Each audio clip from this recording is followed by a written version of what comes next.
আসসালামু আলাইকুম, hello everyone. আজকের ভিডিওতে দেখাবো কিভাবে আপনারা আপনাদের পেজটাকে ডিঅ্যাক্টিভ করবেন। অনেকেই চাচ্ছেন যে পেজটাকে ডিঅ্যাক্টিভ করার জন্য কিছুদিনের জন্য, সেক্ষেত্রে আপনি কিভাবে ডিঅ্যাক্টিভ করবেন অথবা আনপাবলিশড করবেন। দুইটা প্রসেসই আমি আপনাদেরকে এই ভিডিওতে বলে দিব।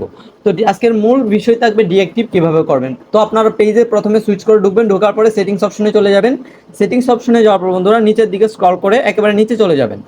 একেবারে নিচে আসার পরে যে এখানে দেখতে পাচ্ছেন অ্যাক্সেস অ্যান্ড কন্ট্রোল, এই অপশনটার মধ্যে একটা সিম্পলি ক্লিক করে দিবেন। এই অপশনে ক্লিক করার পর বন্ধুরা এখান থেকে আপনি পেজ ডিঅ্যাক্টিভ করতে পারবেন এবং আনপাবলিশড করতে পারবেন। আনপাবলিশড করলে পেজটা শুধুমাত্র আপনিই দেখতে পারবেন, অন্য কেউ পেজটা দেখতে পাবে না। এবং ডিঅ্যাক্টিভ করলে পেজটা হচ্ছে টেম্পোরারি ডিজেবল হয়ে যাবে।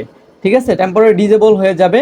এবং এখানে কি লিখেছে দেখেন, photo will be removed from most things it's shared, you can reactive this page at any time. আপনি যে কোনো সময় পেজটাকে আবার অ্যাক্টিভ করতে পারবেন ডিঅ্যাক্টিভ থেকে। ঠিক আছে, তো এটা আপনার কন্ট্রোলে কিন্তু থাকবে। তো এই ডিঅ্যাক্টিভ অপশনে যদি আনপাবলিশ করতে চান এই অপশনে ক্লিক করবেন। ডিঅ্যাক্টিভ করতে চাইলে এই ডিঅ্যাক্টিভ পেজ অপশনে ক্লিক করার পর এখান থেকে কন্টিনিউ অপশনে একটা ক্লিক করবেন।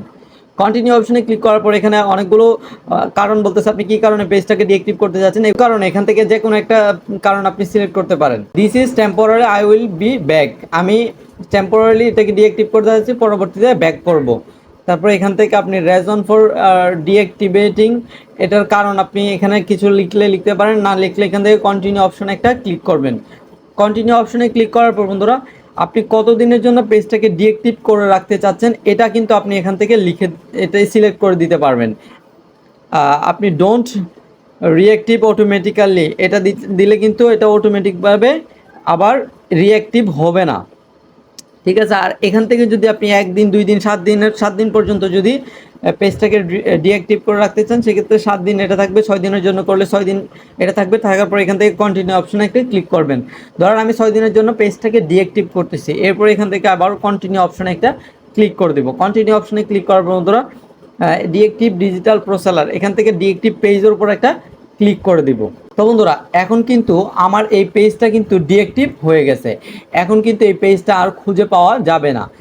অটোমেটিকভাবে 7 দিন পর এই পেজটা কিন্তু আবারও চলে আসবে। ঠিক আছে, আজকের ভিডিও ছিল এতটুকুই। ভিডিওটি ভালো লাগলে লাইক, কমেন্ট, শেয়ার করবেন আপনাদের বন্ধুদের সাথে। পরবর্তীতে এরকম আরও নতুন ডেডিকেটেড ভিডিও নিয়ে আমি নাহিদ আপনাদের মাঝে চলে আসবো। এতক্ষণ ভালো থাকবেন, সুস্থ থাকবেন। আল্লাহ হাফেজ।